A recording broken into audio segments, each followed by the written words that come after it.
And welcome, ladies and gentlemen, to Project Talk with James and Glenn. Listen, I think this is my first stream I've ever done because for whatever reason today, I don't know how to do anything. And I truly believe that it's purely anxiety over the awesome guests that we have today, which I'm sure is why all of you are here. But I will tell you, first and foremost, welcome to your favorite 4:30 p.m. Eastern Standard Time live stream chat. Used to be about 3D printing. Now it's about all projects and everything but 3D printing, basically. Well, you know, little 3D printing, and then once in a while a shameless plug thrown in there. So, should I run down the list of people and then bring the guests in? I mean, they look very comfortable in the green room. Mitch is in there eating all the M&Ms. So. We'll run down the list. Builder's Mark is here. Red/Ace is here. Alan Osborne. Lots of duplicates. John from You Do It is here. SPC3D. Chris Lane from Venturi 3D. Non-fam. Glenn Hogue, the serial killer, is here. And for those of you who are new, Glenn Hogue is not really a serial killer. As far as we know. He just spells his name wrong with only one N. Clint is here. Sergio HVAC A to Z is here. Lars Hansen is here. Red Light 34. Mike is here. Nadav, I always mess up your name, but I'm going to do it. Nadav Mavor is here. 3D Homebrew is here. I'm here. And let's see if there's anybody else mixed in here. You guys talk too much. Chris Galata is here. And Fred Greer. So welcome. Anybody that comes in now, that's it. Cut off. So let's talk for like just 40 minutes, and then we'll bring the guests in. I was gonna say 45. 45. Yeah. All right. So we got to deal with at least 5 minutes of that guy next to you right now. No, I'm not going to talk to him at all, so that I don't bogart the whole entire stream. So he was just so excited. I'm just here to look pretty. Yeah, he was so excited to be here because of how amazing our guests are today. Your camera just slowly cuts over and zooms in on you, completely cutting out Sean. Oh no, he's the producer. It would be the other way. I don't exist. No, Mark, you're not supposed to do that yet because I have to put up this banner first. So you gotta at least 5 minutes. At least give me a minute or so to let Robbie Mack be the sponsor because he threw some money in right at the end of the stream 2 weeks ago. So, but thank you, Mark. But don't let me forget. Don't let me forget. And you can remind me by throwing down another 10. No. Thank you for that, Mark. You know, it's always appreciated. All right. So now I see that it looks like Chris, because I can see them and you guys can't. It looks like Chris is starting to take a nap because we've made him wait too long. And I don't know. Mitch is giving me hand gestures I've never seen before. So without further ado, let's bring in our guests. Coke Zero. And then I got mine. That's yours, by the way. Thank you. Yeah, we're going to bring them in, and then I'm going to give them a proper introduction, only because the way that StreamYard handles guests are weird. There's Mr. Riley. He looks a little pixelated right now. See, like, they should come in like that. That's how I want them to be. So now, ladies and gentlemen, in the red square, hailing all the way from Missouri, living in the basement so he feels like he still lives at home with his parents, we have the Chris Riley. And in the blue square, hailing all the way from Texas, he's mean and he's lean and wait a minute, he's not actually either of those two. But he was a wonderful guy, and that is Mitch of BattleBots fame. I believe I called him Mitch the Mechanical Massacre. Oh, that's good. I like that. Well, this is where you guys talk and say, like, hi, everybody. And Hi, my name is Mitch. Hi. Have you guys never done a live I'm not stream eating before? M&Ms because that wasn't in my rider, so. Well, it was. You just have to provide them yourself. Just the brown M&Ms. Yeah. Just the brown ones. I hear the green ones are better for you. Mr. Riley is actually eating something. Yeah, I hope it's delicious. Better be a Slim Jim. Who knows how old the gummy bears are that came with this kit? But anyway, Oh no. Probably slightly older than the kid itself. yeah. So the news for hello everyone. It's good to not see you and then see you 4 people. That's good. But everyone in the chat, it's good to see your texting. This marks something for me though. This is the first stream that I've been on in 2021. Wow, that's like Wow. super honors then. Yeah, that's awesome. Man, wow. I guess He's coming here to announce his retirement from YouTube. I was gonna say, I can retire now. I mean, we have a TV star. We have the first stream that Riley's done in 21. I mean, whew, Yeah. I can't top this. All right, so those of you in the audience, if you have questions for Mitch, throw them up and we will try to watch and get them on there. I should have had the picture of Mitch's team ready. And of course I didn't because I suck at getting stuff ready. And the website kind of has it blocked. That's not very nice of them. Screenshot. I mean, somebody else could talk while I'm doing this. I don't know. Let me get some BattleBots stuff in here. Okay. So, Mitch, what Yes. what got you into doing BattleBots to begin with? Let's start there. Okay. Let's see. Back in, I think it was like 97, 98. PBS had a Robot Wars marathon. And so I never, I immediately got hooked on Robot Wars, which, is the UK version of BattleBots before BattleBots existed. Actually, BattleBots was going on around the same time. Anyway, it was amazing, and I wanted to build one. And my dad at the time was getting some machine tools from like Harbor Freight in his garage. So we built some cool projects, like we put together a mini bike and some other stuff, and he was building a car.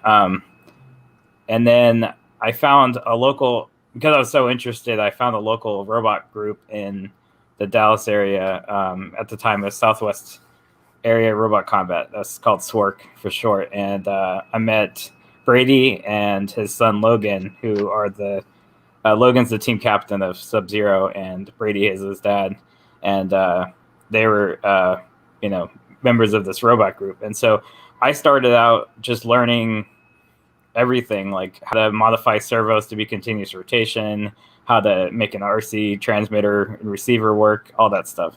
And so they built a 1 pound arena. It was a 4x4 arena. And we built these little 1 pound robots called Antweights. It was the Antweight class.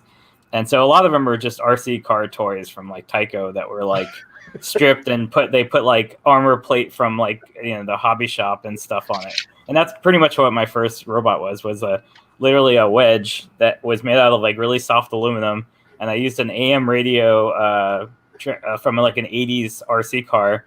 And then we milled this. I think we used the lathe actually to make these hubs. And then like, it was really convoluted, and it worked. And I have those videos on YouTube somewhere. I'll have to find them.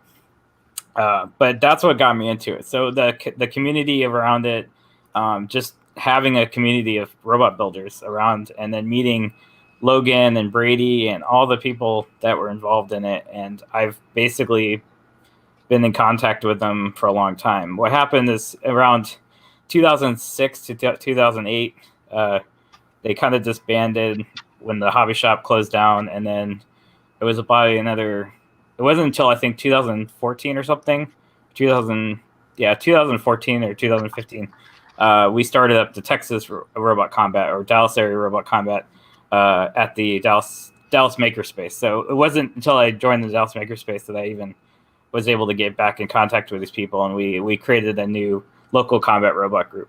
And so from there, I got a job at a CNC company, and I had access to a water jet. And so I convinced Logan. I told Logan that I had access to a water jet, and he wanted to try cutting the gears for Sub-Zero. And then so I told him I'll be on the team if I cut your gears and stuff like that. So that's how I got on the team. So from that, I'm not at that CNC job anymore. So we actually found Send Cut Send as our sponsor, and they laser cut all the parts for the robot, including the gears. So the gears are actually AR500 plate, 3/8 inch thick steel that's laser Wow. cut, and then the gears actually mesh together. That was actually one of the questions I was going to ask you, Mitch, was about sponsorship. I mean, like, not necessarily like what does it take, but cost-wise, what does it take to become a sponsor, and how much do I got to lay down to get that thing painted black and yellow? Sub-Zero, black and yellow. Maybe the down payment of a house. I don't know.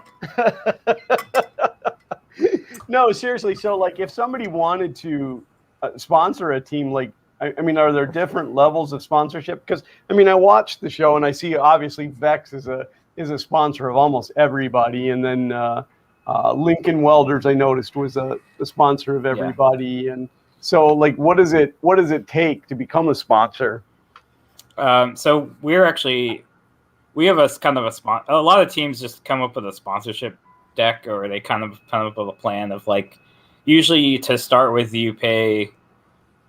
Some teams, it varies depending on the team, and a lot of teams have some kind of connection with the sponsors or something, or that's how they get it, or they, a lot of them just cold call a bunch of companies until finally one says yes. But I mean, it also depends on what you're getting out of the sponsorship. It's kind of like a corporate relationship more than a sponsorship. So like, sometimes they want to have like some of the employees of the company be able to get in the VIP, seats to like, in the pits to like, hang out with the team or, that kind of stuff, or be in the audience. But it's also like Sencut Send, they actually laser cut our parts for us, for the cost of materials or less than that. So it's, that was a huge, huge sponsorship for us to be able to get basically free laser cut materials.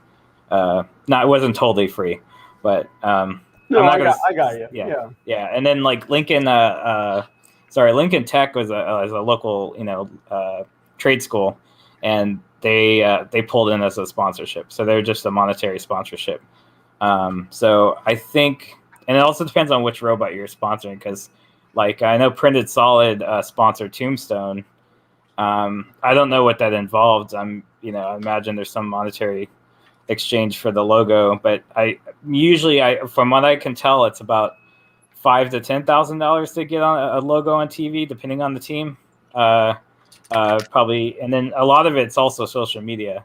Social media is like a big part of it. Like the teams have a lot of online presence, and so that's a big part of the sponsorship, is being able to like display your name on our Facebook page or Twitter or whatever, Instagram. Right. Yeah, it definitely sounds like it's outside of my money range. That's more Chris Riley money range. Yeah. So that said, though, like Jackpot is actually kind of famous this year for being like the cheapest robot there. They built the whole robot, I think, including everything, for like $4,000. Wow. Yeah. So that's pretty impressive. Now, $4,000 if they went out and bought it, or $4,000 plus everything that was sponsored? I don't know. They were sponsored by Sencut Send as well, and I think they got a pretty heavily discounted rate on their metal. That would definitely. A lot of, I mean, literally, like most of the cost of a robot was metal. I mean, it's AR500. It's not cheap, especially laser cut. And some of the titanium pieces, like the bottom plate, was about $1,000. Whew. Yeah. Cheaper than wood these days. Well, yeah, and there are material limitations, like wood can catch fire, and you can use plastics. A lot of them mill their stuff out of UHMW, or high impact plastics, and then that's pretty. And then aluminum's relatively cheap, but when you're talking like 4-inch billet, blocks of aluminum, it gets pretty expensive. So it depends on your avenue and how you design your robot. So how much does Sub-Zero weigh? Every robot has to weigh under 250 pounds, or at 250 pounds. Is there a minimum? No. The minimum is like, well, no, there really isn't. There's weight classes, right, though? Yeah, but if you don't weigh for the TV show BattleBots, as it stands now, there's only a heavyweight weight class, which is 250 pounds. What the hobby weight stuff I've done is 1 pound and 3 pound, and then there's also a 150 gram class, which is the fairy weights, which I think is pretty cool. Yeah. I have a fairy weight that I've built, but it's actually kind of cool because I actually know a lot of the people in the BattleBots community, because there's a lot of crossover between the maker community and the BattleBots community. So a lot of talented engineers for sure. James is talking. Yeah, I muted. I think we're good now, right? Yeah, we can hear you now. I'm gonna build a better when I couldn't hear you. BattleBot. It's gonna be super, super lightweight, like 5 or 6 pounds, and all it's gonna do is drive around waiting for the other bot to tire itself out and apologizing. Yeah, the Canadian bot, it just spreads maple syrup on the ground and Yeah, get the other one stuck. Well, I seen a match the other night that like one of the robots has like a second smaller robot that kind of, I don't know, they called it like the agitator robot or something, and it was against one of the spinners, and that thing whacked and it just flew and it made me belly laugh. yeah. It's like the little annoying robot from Transformers. Do you remember that one? The one that turns into a little tape deck? Yeah, it just literally like. Yeah, so nuisance bots are actually a thing. We actually have Spitfire, which is it's a carbon fiber drone that actually has like a gas canister and an igniter, and it shoots fire down on other robots. It's not really effective, but like it's effective in that it gives us like screen time. Basically, it's like they love seeing Spitfire, and then everybody loves to see the drone destroyed too. You can have drones now? Yeah, well, you could have drones, I think, since like 2016 when they redid like the ABC version 8. I think there have been a few drones. We're the only drone left that was on this season. So there might be new ones, but we're the only ones still using a drone. It's mainly because you can use that extra like 4 pounds for extra armor or something. But like we do it just because, Brady's the pilot and he's developed that drone platform for a long time, and it's really versatile. And the fire is really cool looking. I mean, really, that's the big aspect of it. And then one of the fights, no spoilers, but the drone actually, I think, hit the robot and got it stuck. So we think that's what actually happened. Let me build in self-destruct with that gas tank. Well, it kind of already does self-destruct if it gets hit. So,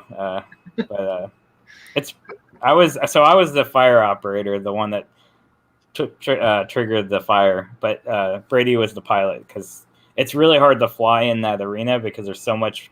They have a constant fume extraction, and so there's constant. You're trying to fly in an enclosed arena with a lot of wind and turbulence. So just sucks you through the fume extraction. Yeah, it's pretty crazy. That battle box is really crazy inside of it. Well, Chris, would you like to start asking some questions? You're kind of quiet over there. I would. So the first question I have really is logistics on how this all works. So how many days does it take to shoot that whole tournament? How long are you there? Let's preface that question because I have some production level questions too. Okay. But sure. let's preference with we don't know how much you're allowed to say, Mitch. So if there is stuff that you're not just tell us. Just tell us to shut up, and we'll stop asking. All right, go ahead. Production time. So I was there 2.5 weeks. We actually drove there from Dallas to LA. That was 24 hours straight driving in a car, all 4 of us, in an SUV. And then, so that was like 2 or 3 days, 2 days before the event. The weekend before actual filming started was a lot of it was just inspection and safety and getting your pit set up and making some teams it was building their robot because or waiting for shipping because sometimes what happens is actually I think 2 weeks before we went they drove a truck to Logan's house and picked up the crate. So we actually had to build a crate that could fit everything we need, including tools, multiple spare parts worth of robots, basically everything. And so it's this huge, I think it was 1,500 pound crate or 2,000 pound crate that they had to lift into a truck.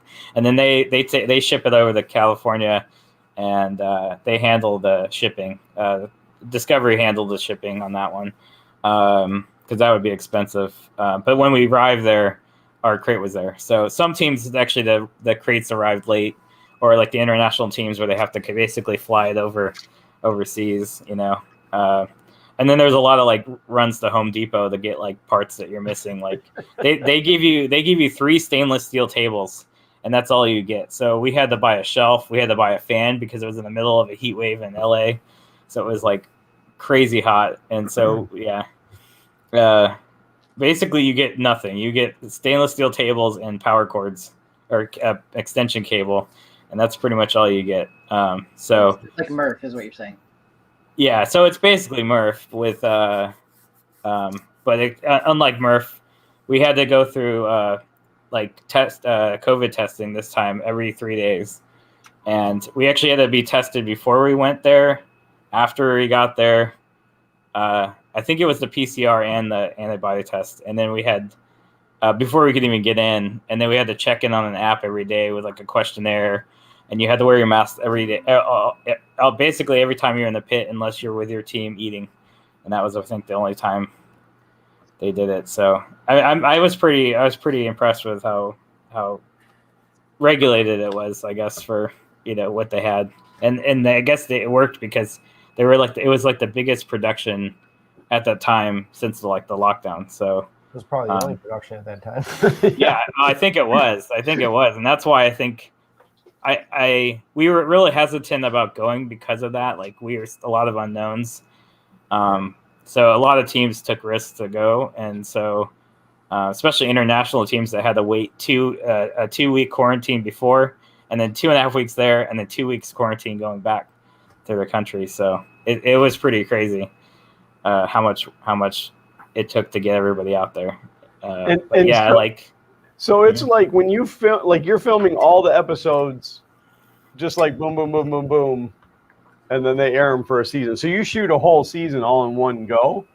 Basically, yeah. And that was over what time frame? There was the Discovery Plus, the Bounty Hunter episodes, right? Which was the second week, and the first week was the actual series, all in 1 week. So it's like the whole season's a week. Yeah, so they do every fight, like they were like queuing us up for fights. And so it was like fight after fight after fight. It would maybe take like 15, 20 minutes to do a fight, and then all the cleanup of the arena while they're interviewing the guests and stuff, interviewing the teams.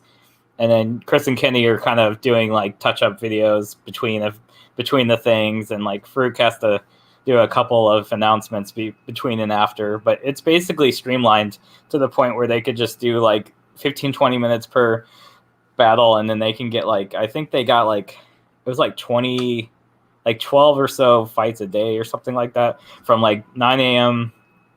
Yeah. Like 9 a.m. to like 9 p.m. or something. Wow. And how much union, they can only work a certain amount and then they have to stop. So yeah. How much time do you get in between battles to like repair your robot?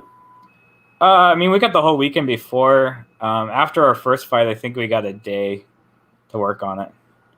Okay. But because we have enough spare parts to basically rebuild we had 2 fully functional robots and then enough spare parts to fix those robots. So it was a lot of like cutting, grinding, welding, and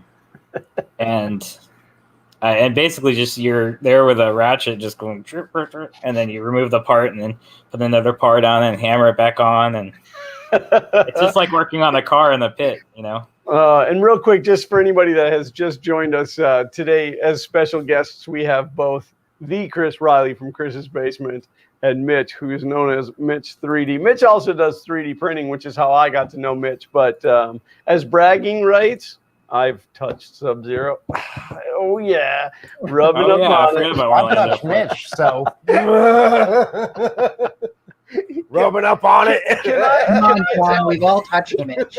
What's that, James? It's true. It's true. Come on, Sean. We've all touched Mitch. We've all touched it. You've all been touched, is all I can say. I want to tell a funny story about Mitch. The first time that I met Mitch. And so, like, sometimes I get to know things that other people don't know. And so, I'm going to tell this story, Mitch. And if I say something that's out of line, you just shush me. Okay. Because I know something about Mitch that not many people know. And I might not even know it. No, I'm sure you're well aware of it. Mitch is not of grand stature. Did I put that nicely?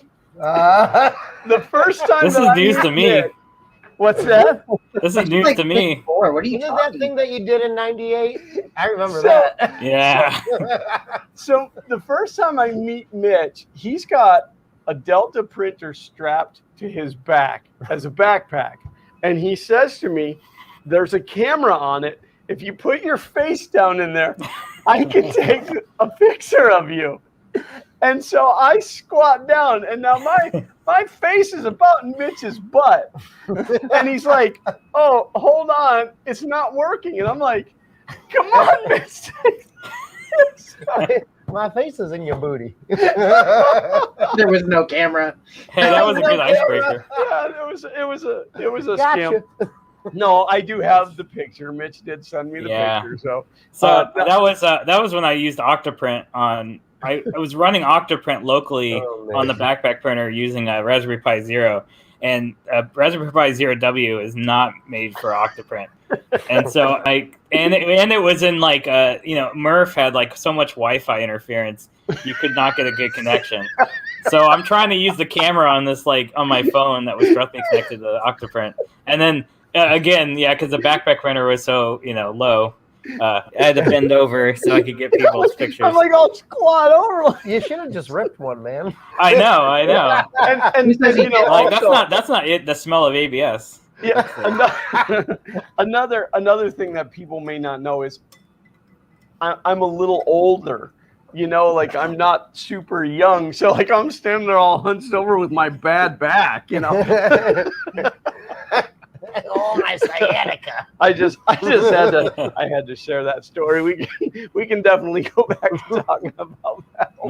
Man, Murph was so much fun with the first backpack printer. That was probably one of the most fun. And then that was the time that Matter Hackers brought out a bunch of beer, and they had the wine bag, and you slapped the wine bag and all that stuff. Yeah, slap I've it been there for back. that one. Yeah. That was fun. Yeah, I missed all that. It all changed after that one. I took my Yeah, it children really and got did. out of It it. really That's did. actually where COVID started. Probably. It probably was. Yeah. Rough stuff. Man. No, so the other thing that I was going to ask you about as far as production goes, and you may or may not be able to tell us this, but how is the rivalry or the camaraderie in real life? I mean, do you guys help each other? Like if you need a part and somebody's got it, they trade in parts and stuff. It's amazing. Like, let's see. Let's just say they say it on the TV, so it's fine. But something like Witch Doctor. I'm just thinking through this. I don't know what I signed on the NDA, so Yeah, just say another team.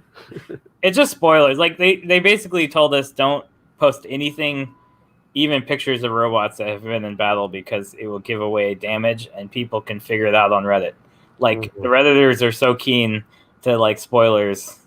It's crazy. But All I do on Reddit is spoil things for people. yeah, pretty much. Yeah. Yeah, nobody's watching this stream anyway, so. That's true. Wait, That's hold true. on. We got 40 So nice. people. Okay. By the way, don't forget to give thumbs up or Mitch is going to get sad. Oh yeah. Do a thumbs down and then a thumbs up. I think that helps our algorithm, right? Maybe. The Al Gore rhythm. The Al Gore rhythm. Yeah. So anyway, everybody's really helpful, and there is some mischievousness. Teams will come over and see, hey, what are you doing over there? Because you want to make sure before your battle with the person that you're going to be up against next. Because so the production assistants will actually walk around and be like, are you ready yet? Are you ready yet? And they have their clipboard and they want to make sure the schedule's filled. So you're constantly like, no, we're not ready. No, we're not ready. But you at least know who you're up against usually ahead of time, pretty early. So you can if you have a modular robot, you can change your whole weapon structure or whatever. Because they talk about that on the show, how, like this team Yeah. went to this blade, because it's higher, knowing that they're such and such. And Yeah, and like we were pretty much just hanging out with the rival teams that we fought. Like Jackpot, that was the first episode. And we were hanging out with them in the hotel drinking beers after that. Like it's so not competitive, but competitive. It's weird. You're only competitive until after the fight, and then you're like, good game, and then you're like, let's drink beer. So really, it comes down to your robots are competitive, and you guys are all friends. Yeah, some of us are. I mean, some of the people were pretty pissed about some of the outcomes for sure, but. Well, there's always going to be disappointment, but yeah, were it's really they jerks about it. And can I guess who it is? No. Yeah. I mean, like they kind of paint like Ray Billings to be this like bad guy kind of thing, but like he's like the nicest guy in person. So like, and you're just talking to him in the hotel and listening to his stories and stuff. So it is. I mean, that's kind of cool. Like one of the big things was like Witch Doctor had a lot of troubles with her weapon, and the team Chomp's team, they have a factory or a workshop somewhere in the LA area, and they were actually able to like overnight like water jet a custom AR 500 like weapon blade for them overnight to get them working. So like teams will be willing to do stuff for other teams. Like we will help other people. Like, hey, I need a bandsaw, and we went over to I forgot which team it was, but we went over and used their bandsaw and all that stuff like that. So, yeah, I mean, that's cool. It's so cool. It's basically Murph. It really is like Murph with expensive competitive robots. Well, some of the robots at Murph are also very expensive. Yeah. And competitive. We have a question from chat, and that is from Agent Oren. What kind of safety/readiness testing did you have to do before returning to the ring? Now, are we talking about robot safety or Mitch giving everybody the Corona safety? Because Mitch did touch on that. Hey, Mitch said no spoilers. No spoilers. Oh yeah, I forgot. I wasn't supposed to tell everybody that Mitch gave. Oh yeah, yeah. That was me totally. Yeah. I'm trying to think. So the first thing we did was we had a safety inspector. They have like a whole team of safety inspectors there. The guy that came around was looking for like obvious things, like things that would violate the rules. Like you got to have a separate safety switch for the main. You have to have a separate safety switch for your receiver and your weapon. Or I think you can do. You basically have to have safety switches that are accessible, and a lot of the robots use the Team Waiachi switch, which is like a UHMW block that has like you put like an Allen key in there and you turn it, and it's because if you use a normal like switch, it actually the amount of impact you get when the robot like gets hit might actually bounce that switch. Yeah. So these are like they have a heavy spring in them and a screw, so they're positively on, and you have to turn them on, and you can't have anything sticking out usually. So you have a hole in your armor, and you stick a Allen key in there and you turn it on, and then usually get some kind of indication like a light or a sound that it's on in the arena. And then obviously things like make sure you're not putting batteries in the wrong place. Make sure you're not like one team had a block of wood and they told him he couldn't use it because it's a fire hazard. And I mean, everything's going to catch on fire, but I guess wood is especially bad. I don't know. But he had to replace that with a block of UHMW or acrylic or something. Well, bad for the arena, good for the audience. Yeah. I mean, I pretty much wood is useless in BattleBots, like for pretty much everything, except for maybe decoration. But again, like you can do a vinyl sticker that looks like wood. The main thing too, so they had a test box. They had 2 test boxes outside the main pit area, which was like this huge aircraft hangar type size thing. And basically you have to make sure that you could fail safe. So you make sure the robot's running, and then you press and hold your transmitter, turn it off so it gets no signal, and it should just stop in a standard position. So fail-safes work by defaulting your servo positions to a default value when it loses signal, or else it could just go to like a high position on the servo, and you just have the weapon just spinning for 20 minutes. And in our case, it's we have another guy who did the pneumatics, specialized in pneumatics, and he made sure that we, were able to safely charge our tanks with high pressure nitrogen and discharge them, and make sure we have a way to discharge and vent all the bottles, and that you can get to the vent easily through the armor, because we actually had to use a wrench to be able to open and close the valves on the outside of it. So there's a whole another safety thing for pneumatics, and then other kind of robots that use different things, like spinning weapons have to have some kind of restraint so that the thing can't just go off randomly. So in our case, the tip of our wedge is sharp, so we had to put a pool noodle on it. We had to really get some. We had a bunch of pool noodles, but we had to make a pool noodle thing that was easier to take off and on. And we CNC routed this really cool glowing pendant thing with our logo, and that was the prop to kind of keep the arm up so that it didn't go down and then fire or something. So because we actually have bungees that actually retract the arm, so as long as the arm is up, the piston can only just push one way.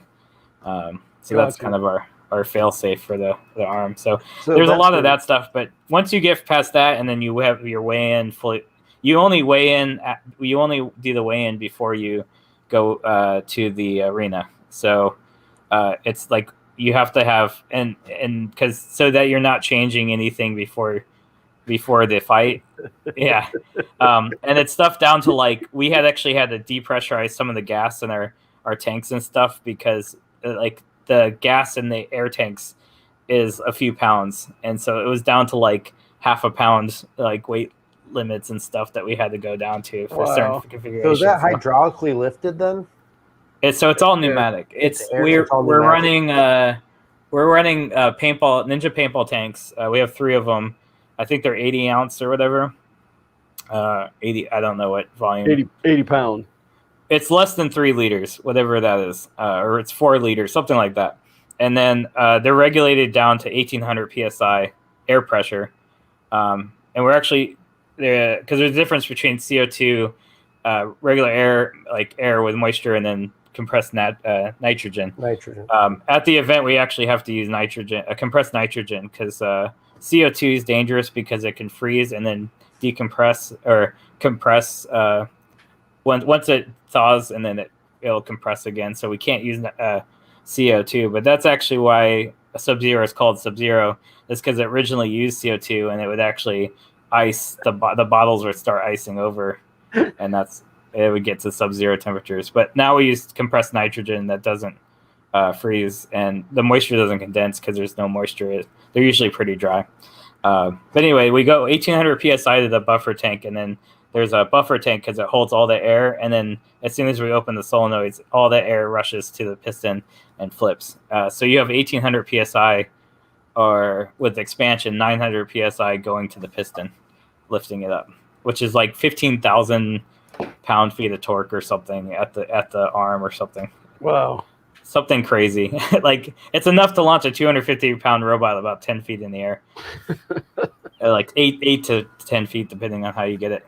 So I think the other big question we have to ask is, what do you guys have to do to prevent your robots from becoming self-aware and destroying humanity? I think we won that. Make it with dumb RC control. Just use hobby RC control stuff, and you'll be safe. At least Sub-Zero is not connected to the cloud, right? Yes, I would not make an IoT BattleBot. No Skynet. No, yeah. Turn off Wi-Fi on your BattleBot. Use Terminator had it wrong. hardware from China. Yeah. I mean, literally, the only thing controlling this robot is this little tiny receiver. That's all it's doing. We have redundancy. We have multiple receivers and stuff, but literally all it is it's servo control. It's PWM servo control. I think there's actually an episode of CSI where somebody hijacked somebody else's BattleBot and made it kill somebody. Yeah, I've seen the CSI episode. There was like a Judging Amy from like the 90s that had some of the BattleBot builders and stuff in it. It was I think it's CSI. They basically just swapped the crystal, right? Because that's the thing is that's how you set. Well, I don't know if is it still like that. Like it's swappable crystal changes the broadcast frequency, or is technology? Yeah. Oh no. That was how they used to do it. They actually used to do it where they would take your transmitter so that you couldn't accidentally affect somebody else's robot. I think they took your transmitter altogether, and then they have a lot of the old RC type things where they'd have a board with a bunch of nails on it, and they would put the crystals in order, and so they would give you a crystal, and then you put that in your radio just to make sure nobody had interference. Hold on for 2 seconds. I'm going to go off camera for a second. I have something. Okay. Oh God, Chris, you want to go ahead and ask a question? Yeah. No, it's fascinating. I just like listening about it. So how is the robot divided up as far as control? Because I know there's multiple receivers in your guys' hands. So who's kind of doing what? So Logan has the drive and weapon. It's actually down to the point where he uses mixing. So mixing is you're using the elevation and tail, whatever it would be. Yeah, there's elevators and tail rudder on the joystick. So one joystick goes forward, back, left to right, and the mixing actually mixes the tank steering of the left and right tracks. It mixes it on the controller itself. So all the mixing is done through the transmitter using proportional control of the, and you can actually adjust that. So if it's really twitchy, like if you're barely going left to right and the thing's just like pivoting real fast, you can actually control like how much of a pivot there is. So there's a lot of tuning involved in that. But so he's also firing the weapon, the lifter and the thing, because obviously he wants to have control, immediate control of the weapon when he needs it. But we could have two transmitters that are mirror each other. So like somebody could be, or a trainer port where you actually plug in another controller to the main transmitter, and you can have somebody just fire the trigger. So some of the bots, they actually have somebody firing the weapon, or more complex robots, they can actually have the weapon like up and down and turn on. And then the drone is two transmitters. It's actually Brady's just flying it like a standard drone, and then I have a trigger on a separate transmitter. It's actually a completely separate receiver as well on the drone, just for me to fire it, because we actually have a separate receiver going to a relay to turn on a taser and a little solenoid that opens up a gas bottle. So there was basically three controls, three people controlling it. And then Brian, who's an engineer, he did a lot of the engineering work on it. And Chris, who wasn't at the show, but he did a lot of the CAD modeling.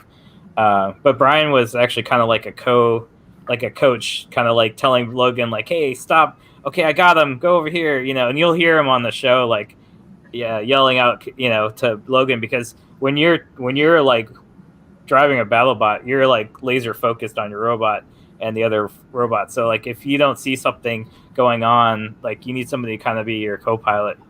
And also they also give you control of the hammers on the opposite side. So you can pin them in the wall, and then somebody has to like hit the hammer and pin them and stuff like that. That's the job I want. I want to be the hammer guy. Yeah, and there's teams with like a bajillion people on the team, and then I think sometimes like some of the people just go up. It's not the whole team. Some of them are the whole team, and then like most of them are just watching and kind of like cheering and stuff. But you pretty much have like this like enclosed box that you see that you're like pressed up against the glass and you can see everything. And then like me and Brady were off to the side where the door where you enter the robot, and that's actually where we were flying from to get an advantage, because that way you can see the drone. Because if you lose sight of that drone, it's probably gone. Like it's really hard to see through like 1.5 thick polycarbonate when you're seeing it from an angle. All scratched up. It's scratched up in the fusion, and then some of the it's just hard to see a lot of the stuff in the arena. And it's huge. It's like a 30-foot, 40-foot by 40-foot arena. It's pretty massive. Wow. It's kind of hard to see the scale on TV, but like That's like our whole know, working area. Fun King Garage. Yeah, like in LA, that would be like a $3,000 rent for that arena. I would think it'd be really kind of hard to control it when it's all the way on the other side like that. I mean, like to be able to tell what's going on. It's way harder to drive a robot BattleBot than it looks. Yeah, Like it has to be. it's like, I mean, if you have the muscle memory of like driving an RC car, you know, it's a lot because you got to drive inverted when you're going backwards. Some people have very control. difficult. I don't find it very difficult at all when I'm armchair battle botting from home. Yeah. It's not even that. It's like it's the stuff that you don't see and how they're correcting for it all visually. So, oh god, that's exactly what I had. Not that. I had something similar to that, like the sand race cars ones. This is This is what was considered high end in the late '90s. My brother that is a got to it. Tamiya. Yep. Because that is the Tamiya wiper speed control that used to come. Yes. In fact, that's a grasshopper chassis too, isn't it? This is the Blackfoot chassis, but they're the Blackfoot. Yeah. So the wiper is funny because I got a Traxxas and I didn't realize that I had a servo with literally a potentiometer. Like this is varied the voltage. Like this is just a ceramic resistor, right? So for those that don't know how this works, essentially the further away the sweeper gets away from the power source or whatever, the more resistance, the closer it gets to the power source, the less resistance it experiences, which is how you get variable speed control. It's just and it gets hot. Especially at low speeds, right? Because it's holding back so much power. And the other defining feature of this particular design is that when the 7.2 volt nickel cadmium battery runs dead, the servos lock. So if you're driving in a direction and it loses enough power that it can no longer talk to your receiver, it just continues to drive until the battery's dead, which is often several minutes after it's lost enough power to maintain connection to the controller. Yeah, you better hope you were turning at that moment. Yeah. So it runs in a circle. I have a remote control boat that runs on the exact same electronics because all the stuff is from the same time. And there was a point where I was driving and I'm like, oh, I should probably bring it back now and push the joystick to turn it around, and it was dead and it was just driving straight out. So we had to get out into an actual boat to go pick up my remote control boat. So they don't want to do that with BattleBots. Yeah, so that's actually a funny story too, is that there's two ways to control.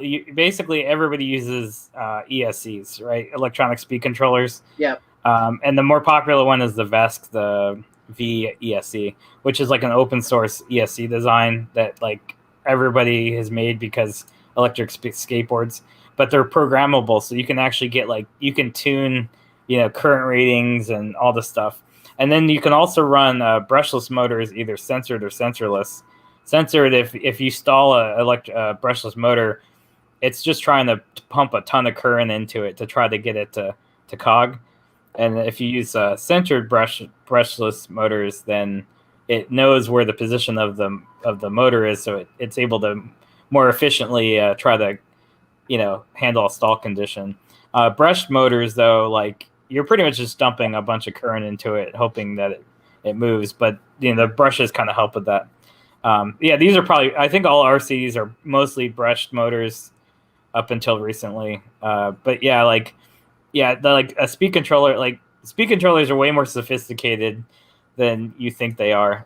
They actually all have pretty much a microcontroller on board.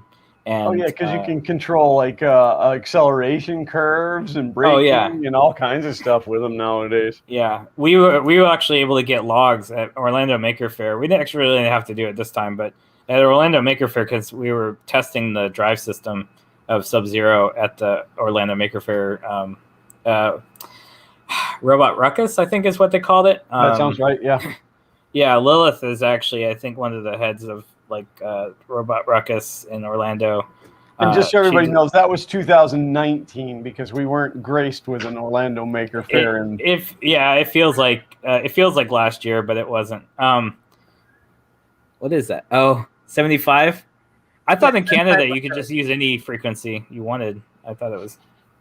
Oh, No you probably restrictions. can. It's just they're interchangeable. So if you have 50 RC cars in the same, because that was something that was quite popular around here as well, is that RC Yeah. racetracks would pop up on the weekends in like elementary school gymnasiums and stuff like that. Yeah, we have them in Dallas actually still. I always thought it was interesting because they would make all of the tracks segmented so that they could be taken in and out and fully reassembled the next week. I wonder how much easier that stuff's gotten with the ability to like 3D print parts and stuff. Yeah, actually, so there's a local hobby shop, Lone Star RC Hobby. I'm butchering that, but he actually sells. I sold a Prusa to one of the guys, my old Prusa Mark II, and they have a couple of Prusas, and they're printing. Like apparently, really popular is the little pylons. They 3D print little pylons for RC things and little jacks, like lift jacks for cars and trucks and all kinds of stuff, like all kinds of. What's that? The number of times you I gotta take the wheels off that, so you're gonna prop it up. Sorry about that. You just 3D print something and hold it up. Oh, I just saw what kind of shape my wheels are in. I was thinking about buying new electronics and getting this up and running again, but you can tell Chris hasn't streamed all year long. He's over there beeping. Is that your fire alarm? Like you're not working on an ANET, are you? It's just thermal runaway. It was fine. Don't worry. Okay. It's just thermal runaway. It's funny. I started cooking recently because I never really cooked, and I've had the fire alarms in my apartment go off like pretty much every time, and I've had to just open the door and just then you're not every cooking, time I you're cook, burning. Yeah, pretty much what I'm doing. And then I got one of those hot air reflow guns, one of the cheap ones on Amazon, and every time I use it, I have my smoke alarm go off and fire alarm. It's so annoying. It's like I want to work on the dangerous things in my apartment. So I want to be dangerous, but you're not letting me. So Mark would like to know if you guys just fight every bot, or is there tiers to it? So it's three rounds. This season it was 3 rounds. Everybody got 3 rounds except for a few bots, and of a fight card. And so the 3 fights you had, which I think were seeded by the one of the producers that I think they paired robots they would like to see on TV is pretty much what it was.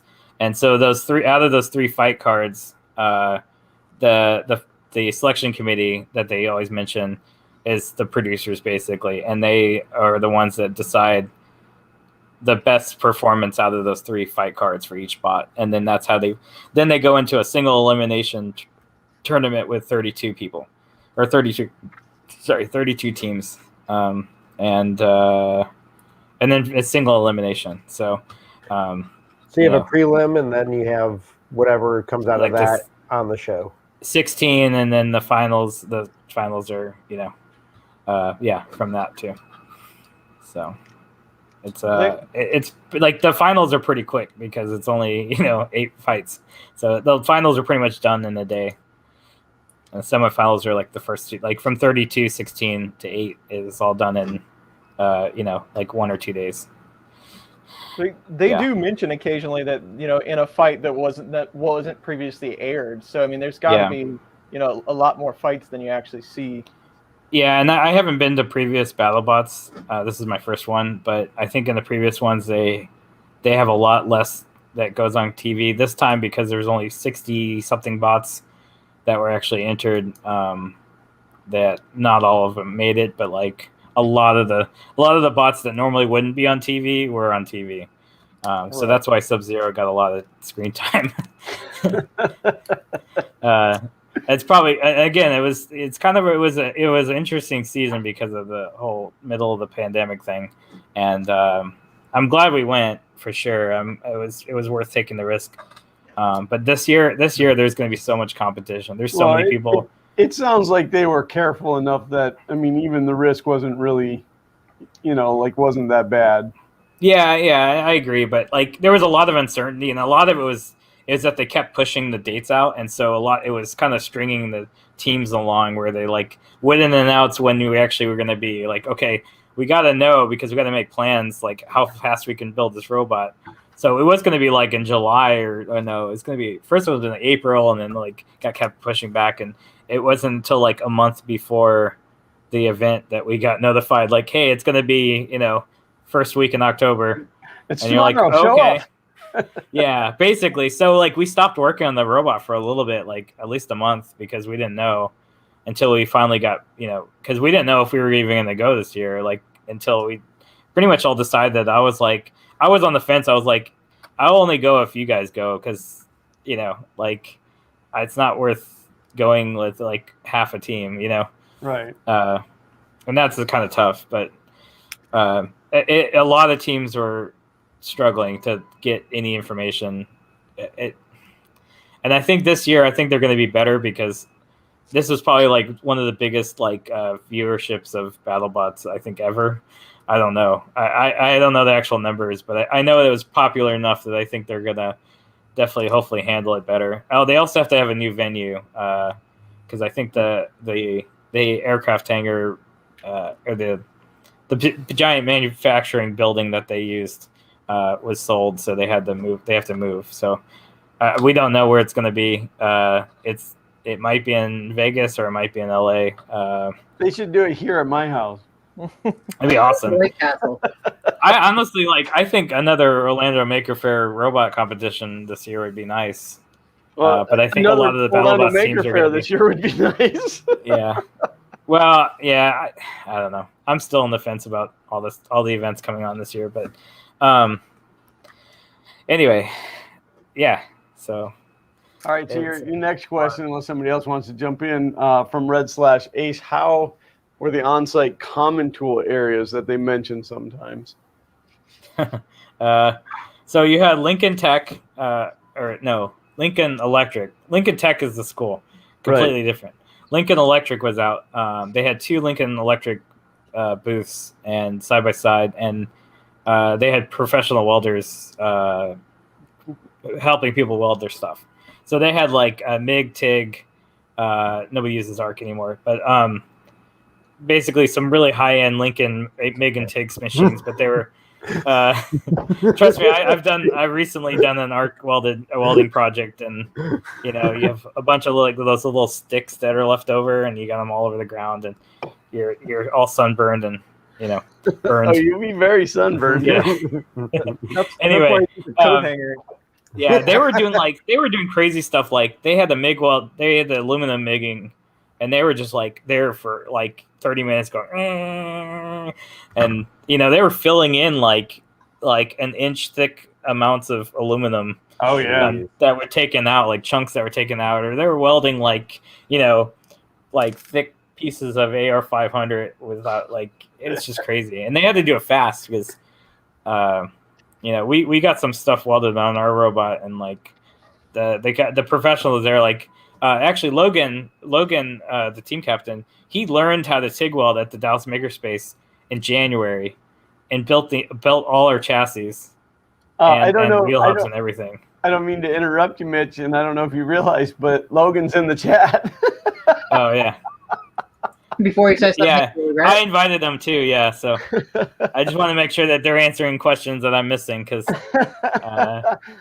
that's pretty awesome. He said, "I love Robot Ruckus," and he said the Lincoln Electric welders were amazing. So many bots were basically built from scratch in the Lincoln booth. It's true. So here all this time, what I thought I needed was a professional welding machine, but really what I need is a professional welder. It's true. It's true. Absolutely. Makes the difference. I just need somebody. That's why people go to school for it. Hey, Logan. Good to see Logan on here. But yeah, Logan actually learned how to TIG weld basically in 2020, and then built all the robot parts. He was the only one that welded all the robot parts. Oh, Brian did some of them too. Brian, I think, had some kind of wire feed or something. But yeah, most of the robot parts were TIG welded, basically from scratch. It was a lot. It took a long time to get that to go. And then of course, everything warps when you weld it. So we had to build jigs and clamps and hold downs and everything to make sure that the frame was square. And it's just like building a car. It's building a race car, but the race car has to survive like a car crash every time. Yeah. Well, so does a race car. Yeah, it's No, well, the driver supposed has to. difference. Yeah, the driver has to survive. Nobody would survive in a battle bot.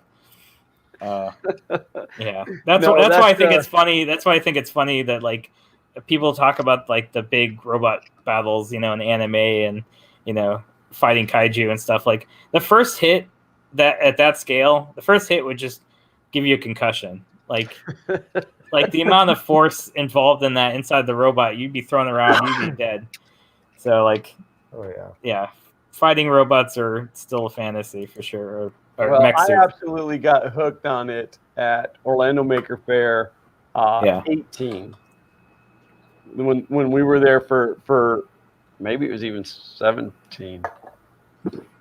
I can't remember. It's I okay. would have to check with my team to see about that. But that's when I got hooked on it. It had to have been 17 because I don't think I really got to see it in 18 or 19 because I was there as a display exhibitor. Exhibitor. I was going to say distributor, but that wasn't the right exhibitor. But yeah, it was really cool, and it was an honor to get to sneak into the pits and get to see your work close up. I mean, you guys have done a marvelous job with that thing. So I'm kind of curious. Mm-hmm. I've watched BattleBots a few times. I never really got super into it, but I remember like when it first started, and since then I'm like, how come no one has thought of using thermite as a weapon and just melt straight through the other robot and then just the arena? Yeah, that's fine. Yeah, And I think that's against the rules for a reason. There's probably a reason against it. I think any kind of you can use a flamethrower, but you can't use thermite. Well, it's you can't control it, right? So it's just going to keep burning, But what they did is they replaced thermite with lithium batteries, and they basically are the same thing. So yeah, just puncture the other team's lithium. Yeah, batteries just puncture the other team's lithium batteries, and there you go. That's basically thermite. But yeah, no, that I think that's any of that stuff. I think still against the rules, just because of like detonation and uncontrollable like chemical stuff. How come we put so much effort into protecting people and not enough effort into entertaining them? Like, I don't want to be. Yeah, I don't want to die, but I also want to be bored to death. You should ask the producers. You can only flip and saw through a robot so many times before it's boring. Yeah, well, that's actually. I mean, they definitely reinforced. They reinforced damage this year by giving more points to damage, and a lot of vertical spinners, and so a lot of them are spinners, and so they're getting deadlier and deadlier. Yeah. Double Jeopardy actually has a cannon. Yeah, Double Jeopardy has a cannon. I think it's a pneumatic cannon, but they have like this giant slug. I think they were on last year. They didn't make it this year, but yeah, like there are some projectiles. They just have some limitations on like compressed gas. I think what we need is a bot that's very well shielded with an EMP built into it. Yeah, that's also against the rules too. No interference, no radio interference. No interference. The whole place, like, there'd be no show. Right down to the people recording the video. Yeah. Oh yeah, we'd shut all the cameras down, everything. Cell phones. They need to go back. They need to go back to like 35 millimeter, and they're like hand cranking it. Yeah, so right. Don't get any EMP interference. Okay, so and then you go. Might as well just get like uranium, depleted uranium, and start having radiation interference and stuff. No, Andy asks, may I ask a couple of questions, please? So that's actually then 3 questions. Do you have to cover your own travel and accommodation costs? And can you please ask them to air the show over here in the UK, please? I think a lot of people are trying to get it over in the UK, and that's something you probably need to. How much pull do you have there, Mitch? you need to petition Discovery. I think is what you need to do. Because I agree. I think it should be international for sure. Oh yeah, that should be worldwide. I don't know if they're just holding out so that you just forces you to buy a VPN or. So just go buy a VPN and get it in the UK. And do you have to travel your own travel costs as accommodation? So that's the one thing they actually pay for. We got 2 hotel rooms for 2 weeks or 2.5 weeks, and they gave us a travel stipend since we drove that covered gas and mileage. It was, yeah, I mean, that's pretty much all they provide you is travel and then shipping the robot and then the hotel stay. And then you do get winnings from each fight. So if you win a fight, you get like a certain amount of money. But there's no money for being on the show. There, as far as billions of dollars, there's not a stipend. You pretty much win a little bit money back. Like you're gonna be net negative going to the show. That's why you have sponsors. You're gonna have to foot some of the bill going to the show. I'm not building one of those. And you can't use thermite.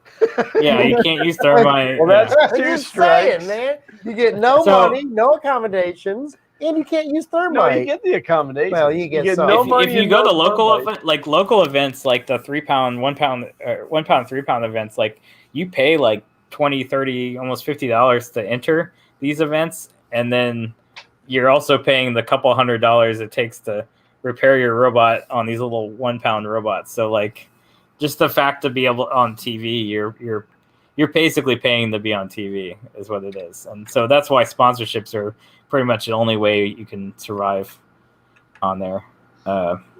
And some people are taken care of pretty well. And the other thing too is a lot of these teams are like, that's all they do. That's their entire life. So like, and no, some people spend $1 million trying to get their family to Disney World. Some families just spend $1 million to get to BattleBots. Like it's kind of like that. It's like, that's the culture, is like that's your hobby. You're spending all your time and money and to get your whole family there, basically. And there are some family teams, and then there's also teams of people that just work together and they all have their own machine shop, so they can basically sponsor themselves. That's a lot of it too. Well, and I suppose a lot of it comes too. I mean, if you are a machinist and you have a machine shop, all of a sudden you start building a robot, and it eventually becomes this. Yeah, and then you put your own brand on TV, and then everybody can see that you're.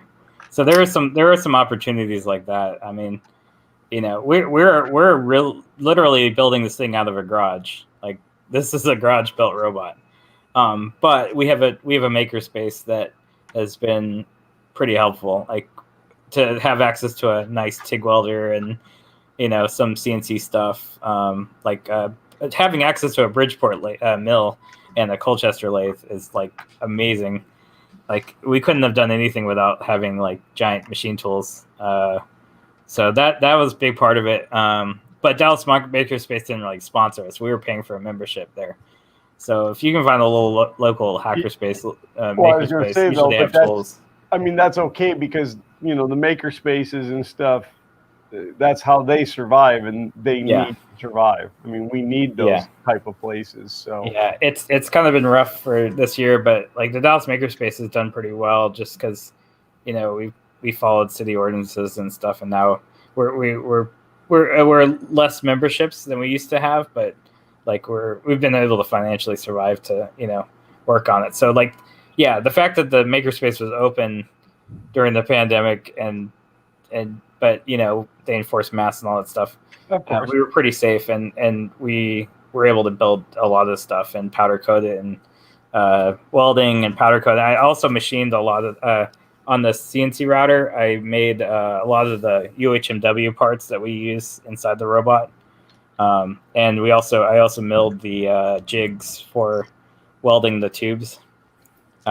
So yeah, we used a lot of it was makerspace built, and then we built a lot of it in the garage with just hand tools as well. So we have what, about 50 more minutes, 45 more minutes. Would anybody be opposed? I mean, if Logan is up to it, if we actually invited and had Logan come on? That'd be awesome. He might be sweating right now. Like, he's not really much for public. He's not. Yeah, he could be. Oh. So I don't know. Do you want me to send him the link? Yeah, I don't know if he's set up to do webcam, but it would be great to have him in here. I'm not trying to shadow you, Mitch, because you're still number one to me. You know that, right? No, he's the better looking of the two. You said that right in front of James. Wow. Wow.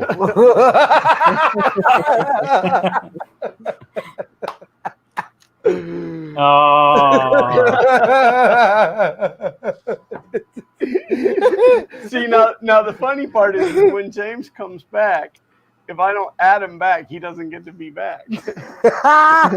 Well, while James is gone, now we can. Yeah, I don't know if Logan is interested in coming in or not, but I'd like to extend that invitation to him. So, Yeah, Mitch, you were talking about you guys building this out of a garage. I can't. It's really hard to believe the different people that actually compete here, because some of you, I mean, you're competing with legacies, like the Oh, yeah. And then, but and like Rusty this year, it was just one guy. Rusty. It just built it out of stuff he found at his dad's farm or something. I mean, it was really rough, but and they get out there and they're able to hold their own. That's just so cool. Yeah, more this year than I think other years, just because the playing field is starting to even out. I think it's still progressing. There's a lot of change going on, just in terms of now everybody has to have more powerful weapons because brushless motors are cheaper and more powerful, and the ESCs are better, and AR-500, like everybody uses AR-500 now, so everybody has to have, everybody's more well armored, and then you have just like iterative design. That's like 90% of it is just like, okay, what did we learn last year? What are we going to do this year? Now that we've been on for 6 years, what can we change? Logan's pulling up his laptop for the camera, so fantastic. I gave him a link. It's just really, it's iterative design. It's anything that you've done as a maker. It's pretty much what we're doing, just on the bigger scale. It's down to like me troubleshooting electronics because I put the diode in backwards on the solenoids and blew out the MOSFETs, like that kind of stuff. It's like learning, oh yeah, by the way, you're pulling 300 amps through a 16 gauge wire. It might burn up some stuff. We never did that, but we were pretty lucky to use pretty high quality wire. But like, it's stuff you got to think of, like when you're pulling 10 G's on a robot, like you're getting hit with so much force and stuff that you got to have like internal components like bolted down, or else they're going to do things you never saw before. Well, and for anybody out there that hasn't ever been to, I mean, I've never been to BattleBots, because I didn't get an invite. Mitch, Orlando is about as close as you're going to get to those BattleBots. Yeah, I mean, if you guys ever get a chance to see these in person, the sounds that they make when they collide or slam to the side of the arena, it is unbelievable. Zach was so excited as these robots are just like hammering each other. Yeah. But we got a lot of young fans that I didn't realize that even was an audience. There's a lot. Hey, look, it's Logan. All right, so I have to rearrange this because now Logan is in the red square. I want to see this fight, Logan versus Chris Riley. No, now it's Logan versus Mitch. There you go. Yeah, we can't do that. I'm contractually obligated to not fight Logan. Right. That's right. Yeah, you can sign it. Logan, thank you so much for joining us. It's happy to do it. It's absolutely an honor to have you here. I mean, like, I have many friends that are TV stars and stuff, so that's no big deal. But no, it's really cool. It's fun to watch, and I always get excited when I get to see you guys on TV. I'm like, I know those guys. Yeah. But good to have people rooting for you. Yeah. Well, yeah, obviously. I mean, you don't want to be that guy where everybody's like, no, let's kill that machine.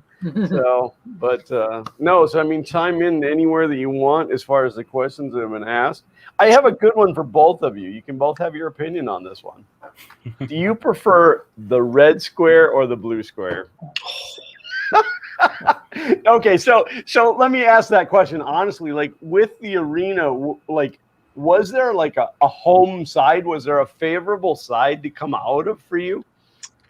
There kind of is. I don't remember which it was. I think it was Blue Square.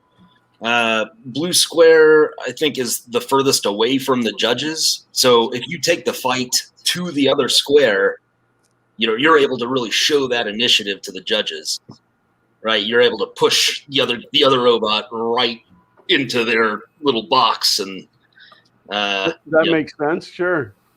That's what I like.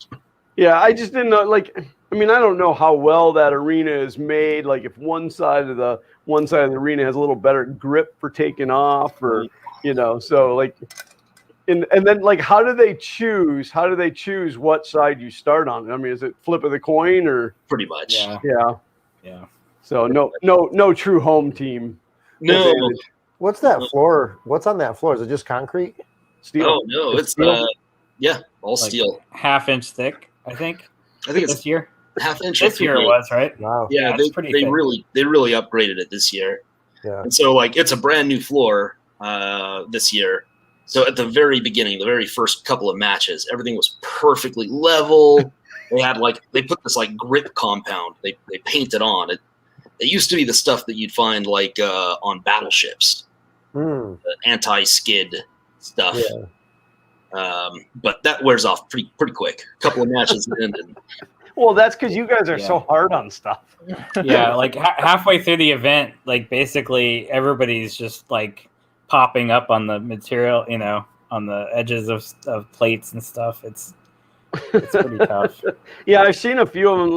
With the low slung, scoops and stuff, get caught on the joints and stuff, which is definitely not good for anybody. Yeah. But And if you see like the horizontal spinners spin, you'll see a plume of dust from the ground that just goes away. It's crazy. that's the ashes of all the dead robots. It's pretty much lithium dust, I think, from the batteries or something. I don't know. That's the easy little voice room. Well, you don't have to tell the whole world. You could just duck out.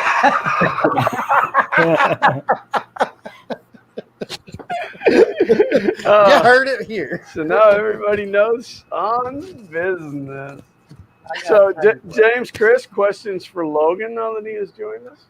Yeah, so Logan, I've been watching BattleBots as long as it's been on TV, like back in the Grant Imahara days.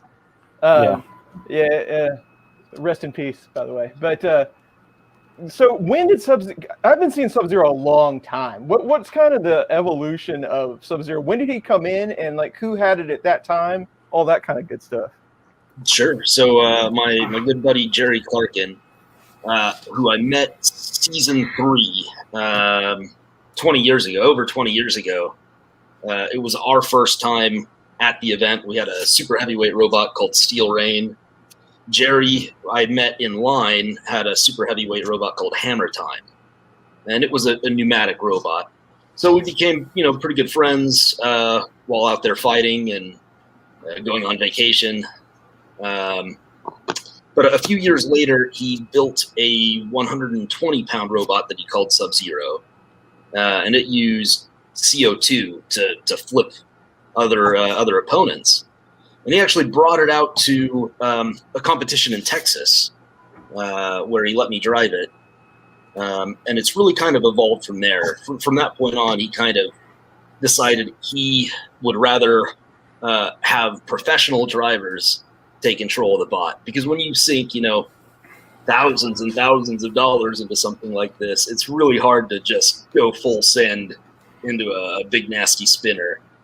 Right. So yeah, that's where Sub-Zero started. He's iterated it on it for 15 years. 2019, he decided to kind of get out of the game and put it up for sale, and I jumped on it. Having driven it for 15 years, I didn't want someone other than me to pick up on that. Right. We really put a lot of work into it to make it what it was this year. This Sub-Zero is different than the Sub-Zero you saw at Orlando Maker Faire, like almost in every aspect. Wow. Yep. Yeah.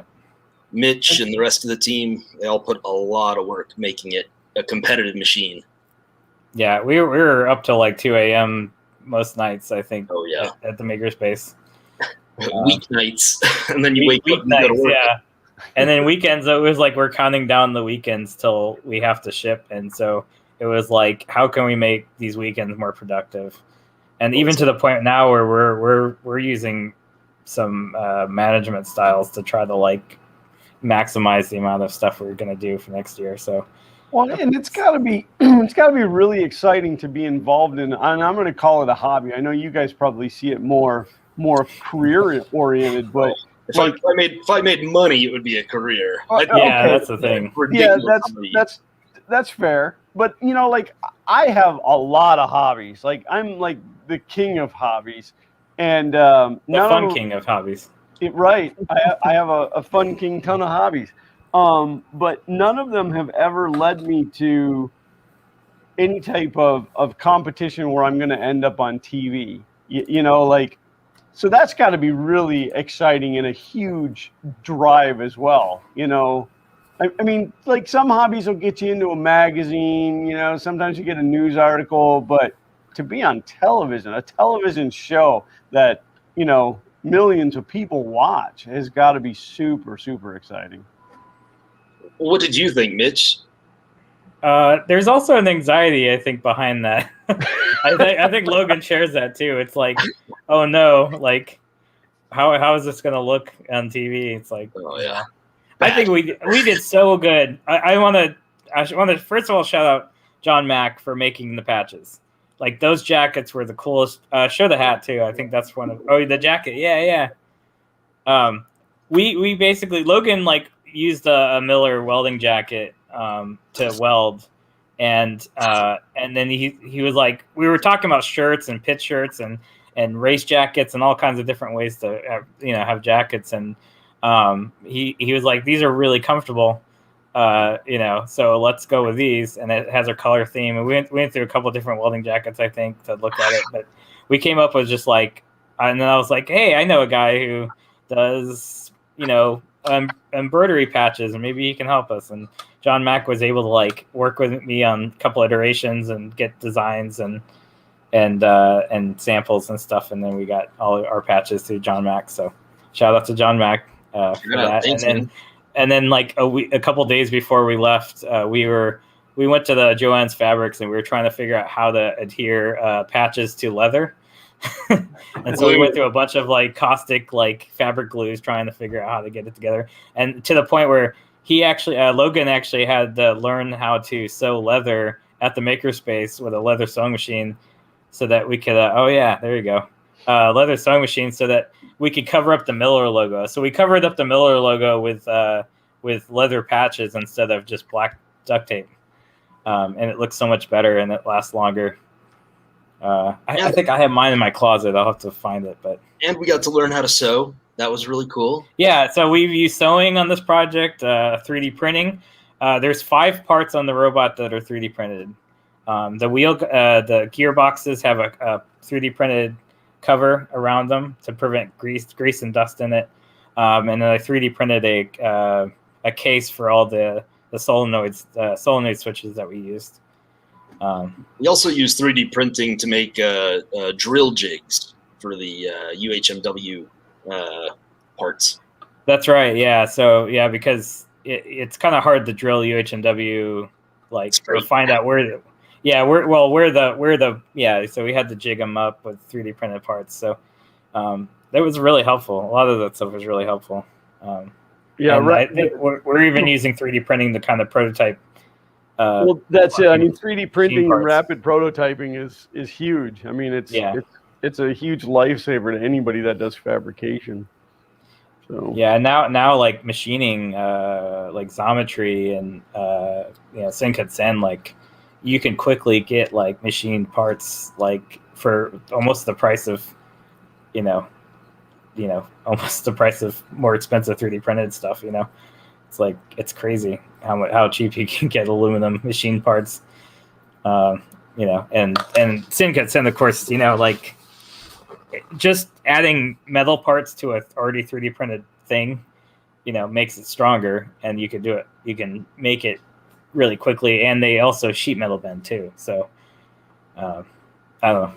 That's my plug for Senkatzen again. Yeah, well, it'd be kind of cool too to be able to like rapid prototype 3D print something, then send it out and get the metal version back. Yeah, Like, to be able to hold a 3D printed item and then also that same item in metal is pretty awesome. and so. not only that, but they're probably within the same tolerances. Like, it's crazy. And it's sendcutsen.com, right? Yep. Yeah. Well, I'll throw that up in the. Now they have to pay us extra to be on a Well, 40 person stream. They also have to give me a little too. All right. I'm sure we There you can. go. We could put a little Fun King 3D sticker that's like that big on the back of our hat. No, I don't mean you guys. I mean Sen needs to cut me in on the deal too. I bet they'd be pretty cool to talk to you if you ever wanted to interview them or something. I don't know. I think they're pretty cool. We haven't really visited them yet, but they're up in Reno. Yeah. Looks like they're setting up a spot in Houston as well. Oh man, that would be so cool. We should definitely go down there when they open up. Yeah, that's one of the things that I've always struggled with, and because I don't have room for a lot of machining tools or anything like that, and I haven't done it a lot since shop class. But here and there, a little milling and stuff like that. I've got a printed part, but I really need it in metal, and I know a couple of machinists. And Mitch, I've bothered you before in the past about it. Yeah. But then there's a local guy that will help me out, but I always feel bad because that's his day job, right? And he's got to set aside a part and make me one off, right? So being able to do that in CAD, have a printed one, and then send it off to somebody relatively cheaply would be huge. And I really, before we were kind of talking about this, I really didn't know how that process went, as far as how expensive is it? What's the turnaround time? So knowing that that's out there is huge. I mean, I'm definitely going to check it out just for some of my projects.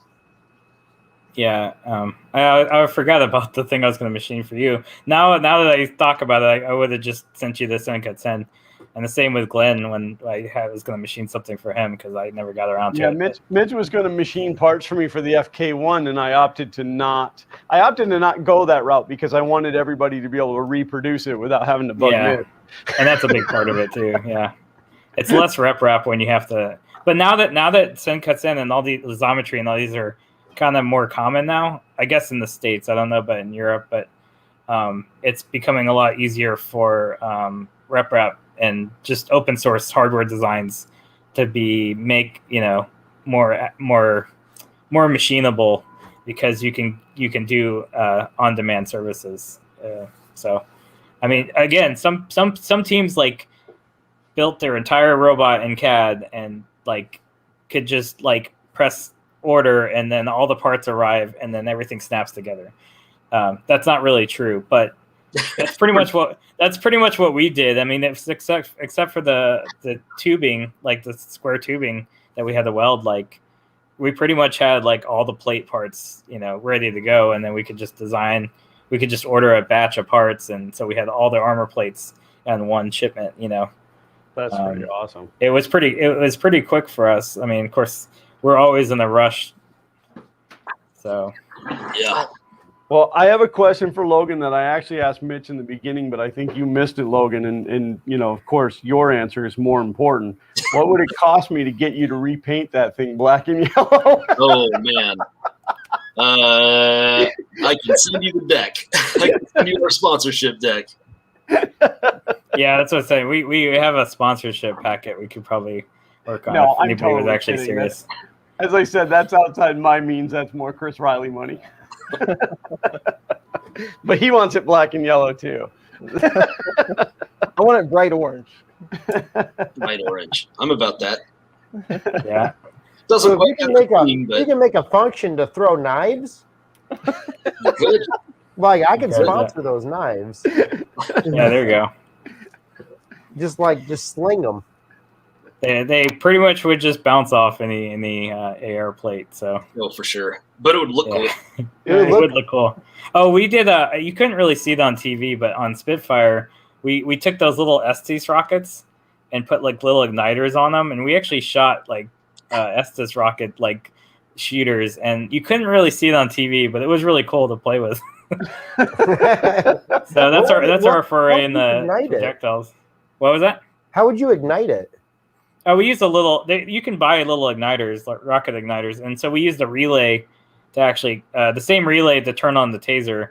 We used to turn on the igniter for it. So that's cool. It would have been super funny if it would have just like shot the drone in the opposite direction. Yeah, we actually tested it in the parking lot. It was pretty cool. Yeah. No, Brady's a really good pilot. Like, man, it's so hard to fly that thing. Oh man, it's so hard to fly that thing. There's as so well as many he did. Unseen like vortexes and currents in that arena. They've got big fans that pump out all of the battery smoke, battery electronic smoke, and it just creates these big like swirling zones that you just can't see. Yeah, which means I think it's negative pressure, right? There's air sucking through the door cracks and stuff too. So yeah, imagine there's not a lot of static air in there. Yeah. So as a flipper like Sub-Zero is, now you probably don't necessarily want to face anyone because that means things are going to get broke. But who do you loathe to go? I mean, like horizontal spinners, vertical spinners. Which one is the one that you're really worried about when you go in? Vertical spinners. Definitely.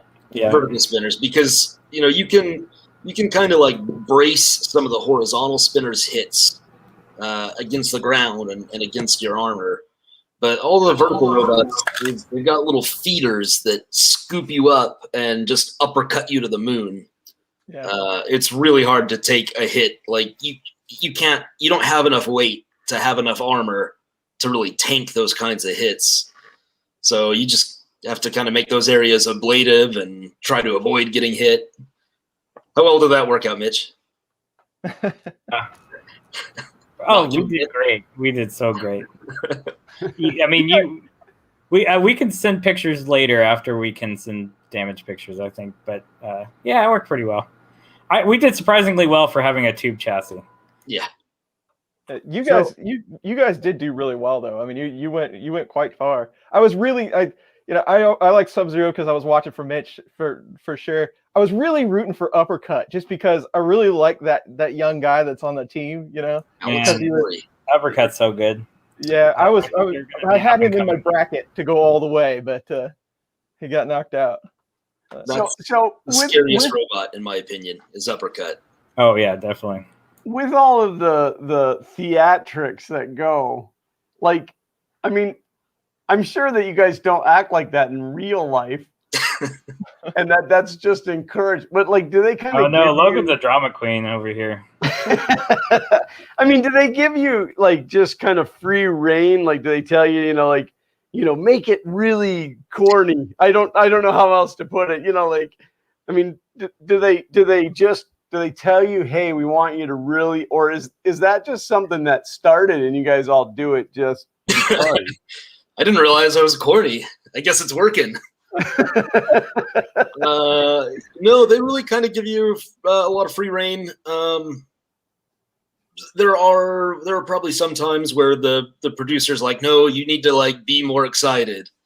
But most of the times we're just so excited to have like made it into the arena or to have actually won a fight. Holy crap. But I mean, I don't want to call anybody out. Martin Mason. I already know it's coming. Yeah, Martin Mason. Mad Catter. The outfits, the glasses, the shoes, yeah. It's because we haven't had any cosplay events to go to, so like is that what it is? A cosplay event. No, but did Discovery come along and say, hey, we want you guys to really jazz it up, or is that something that just happened in the community where like all of a sudden somebody did something over the top and then somebody tried to outdo them and then before long it snowballs? And that's a really good question. I mean, I'd have to think, maybe back in the Comedy Central days, they really did push that kind of like corny cheesiness. They put one roboteer in a sumo diaper You know, I'm glad we've gotten pretty far away from that. But you know, you definitely want to kind of build a brand and kind of associate with your robot, and you know, wearing a uniform or even a costume is a really good way to do that. Yeah. Yeah, I just didn't know if that was something that the TV had come up with for airtime, or if it was something that the community did. Because I mean, anytime that you get any types of communities together, things always, you know, develop these weirdnesses to them. You've seen the Power Wheels racing series, right? Right, exactly. It is a lot like that. People just do that stuff on their own, just to kind of stand out more than the other guy, and yeah. I mean, it's a silly thing, so it's okay to be silly.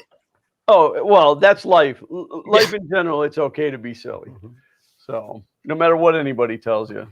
So I have a design question. Sure. Go ahead. On the actual flipper, you have these triangles cut into the side. Is that for a reason, or is that just for aesthetic purposes? Both. It's definitely weight savings. Okay.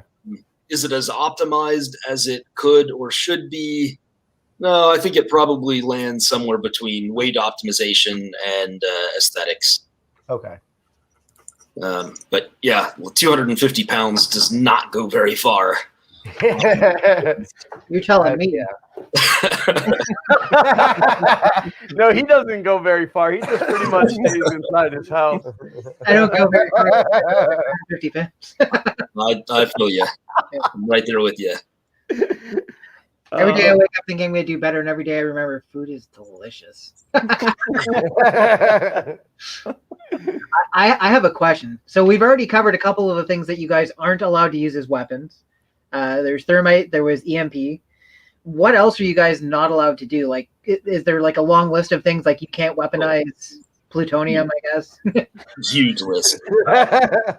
You can't have organic materials, right? So you can't build something out of like wood or deer antlers. Human arm. Well, there's a cannon that shoots mice at people, so I guess no liquids. Well, liquids that are not in. You can have some gases, I guess. Yeah, like hydraulics are, I think, the only thing I've seen that were liquid. Right, but no liquid as a weapon. That's contained. Yeah, you can't spray acid at the other guy. So it is a TV show. Yeah. So any kind of like stealth moves, stealth weapons like EMPs or lightning guns, or I don't know, anything that would win without a spectacle, they really rule out pretty quick.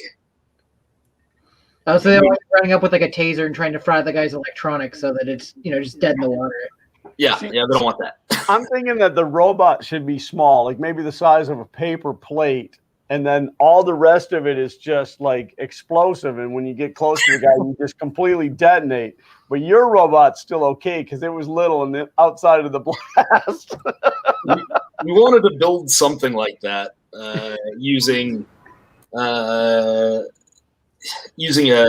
car airbag. Oh, nice. Oh, just airbag. But you got one shot. That's all you got. Yeah. One shot and you're done.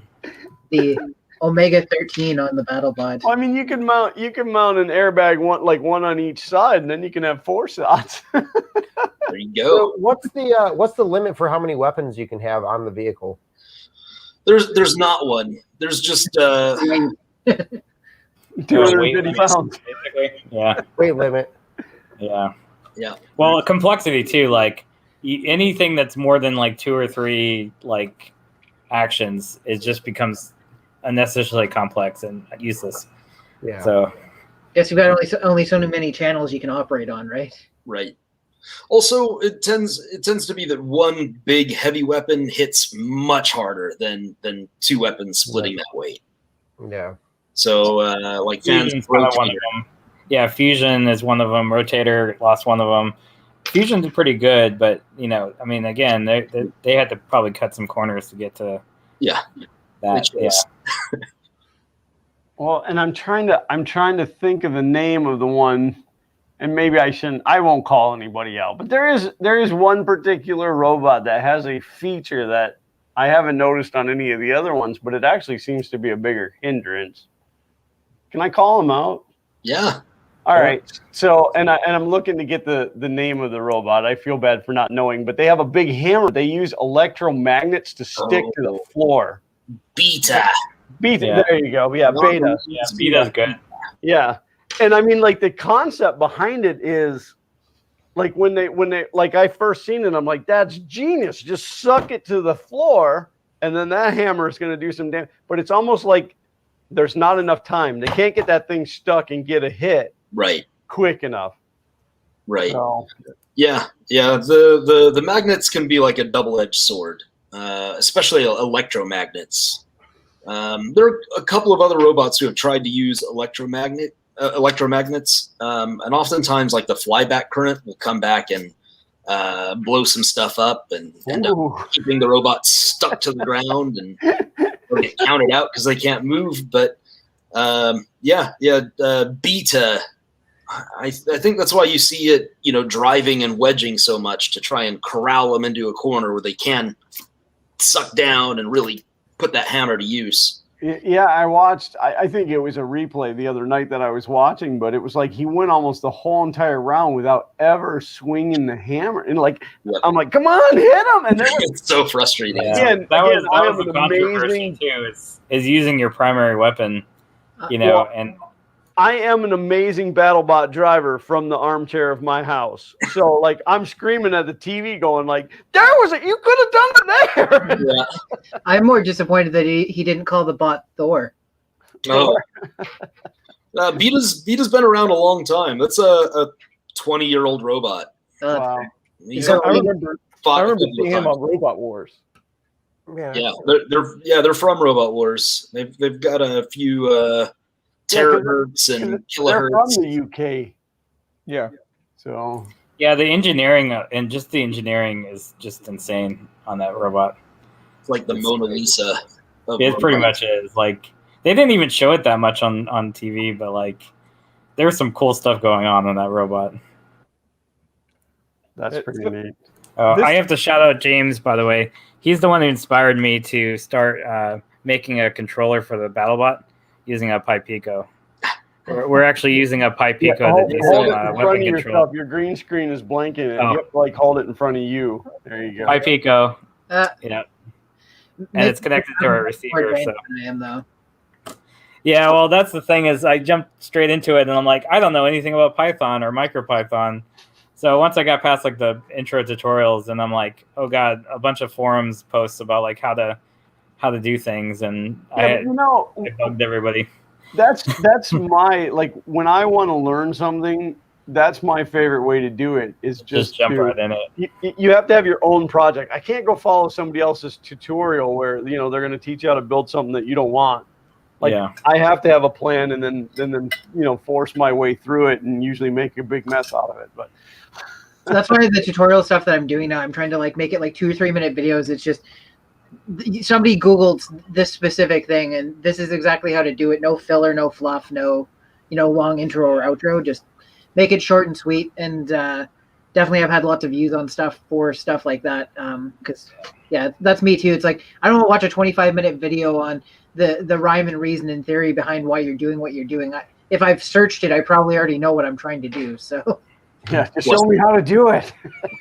Yeah, and it's funny, the videos are almost more useful than some of the articles just because they give you a summary of what to do versus like having to read the whole backstory. But yeah, that's my shout out for that. So I think we're this year. I guess we're not giving away too much, but we're doing a lot more testing, and we're using a lot more microcontroller and sensors and feedback and telematics and stuff. So hopefully we'll get some more idea of like what we're doing. Our RC car has to get a little smarter. Yeah, I mean that's the thing that's kind of funny is that a lot of these aren't robots; they're just like remote control cars. But if you've seen like Chomp is what I would consider more of a robot than an RC.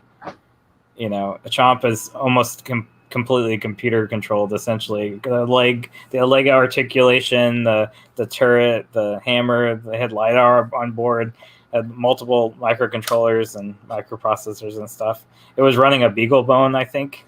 So they did all the targeting and stuff on the BeagleBone, and they had information feedback too. So they had like a laptop; they could see everything. Ribbot did the same thing. They had a whole display that showed everything on every information about the robot. Well, that's what I was saying, that like one of the main competitors for the Pico right now is the ESP32 modules, which have comparable processing speed and I/O, but they also have Wi-Fi and Bluetooth built in. So if you'd gone with something like that, you could also get active feedback from the controller, depending on how you're connecting it, obviously. We're going to use, I think the biggest thing is the 2.4 gigahertz.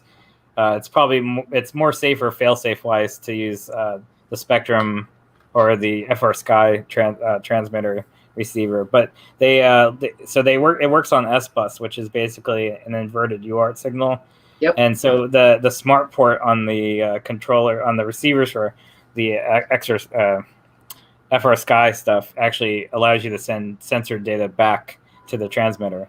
Oh, so you might as well not be powering multiple radios then. Yeah, so we can get battery voltage, we can get pressure, like bottle pressure. We can, if we have a transducer, we could get IMU data if we wanted to. We could get temperature data, all kinds of stuff. It's pretty crazy. It's just the problem is, what do you do with that data while you're fighting? Yep. It's probably not as important. Display, basically. It's probably more important for testing that we're getting data than actually fighting. No, I'm sure during the fight you got plenty of time to evaluate all of that. Yeah. Again, what are you really doing? You're just pushing some sticks around. It's fine. Yeah. I mean, more like Star Trek's like, oh, power's dropping to the weapons. Reroute emergency power. You're gone. People don't realize too, like how slick the floor is, like, and how bad traction is. And then on top of that, you have a giant rotating mass that's also gyroscopically moving you, and then you're shooting a flipper, so all the weight shifts as you're moving, and all that stuff. It's way harder physics wise. Oh yeah, it's always interesting to see the ones with any type of rotational, where all of a sudden they just start to kind of do their own thing there for a second. Yeah, physics breaks for a second. Nothing like RC car and a big gyroscope.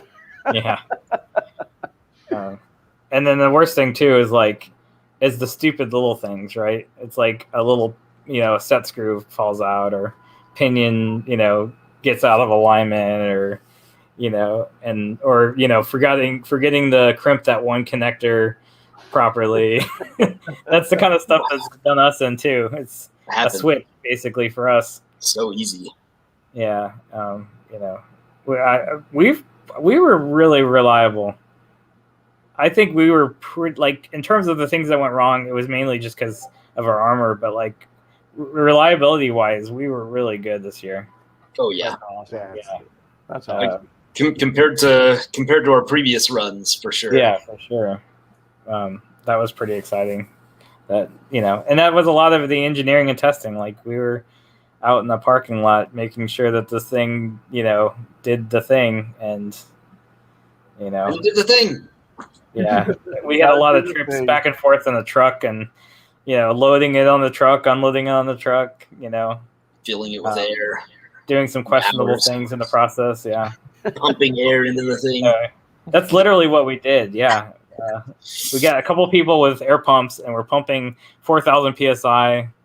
No, we actually went to a scuba shop. I think, we went to a scuba shop, and we learned the importance of dry air, because the air compressed. Oh, the cat. We learned that the compressed air had moisture in it, and so when it would compress or decompress, it would ice up, and it would block our regulators. So we weren't actually getting the airflow we needed, because the water was getting into the regulators. So we had to basically dry out all our air systems when we got there. Yeah, and run clean, dry nitrogen to flush it out. Yeah. So I mean, even just testing, like, nobody really has a giant nitrogen tank filled to 6,000 psi, like, readily available. So it's like, not yet. If anybody has one, we'll take it. Yeah, any air gas wants to sponsor us, somebody. There you go. There you go.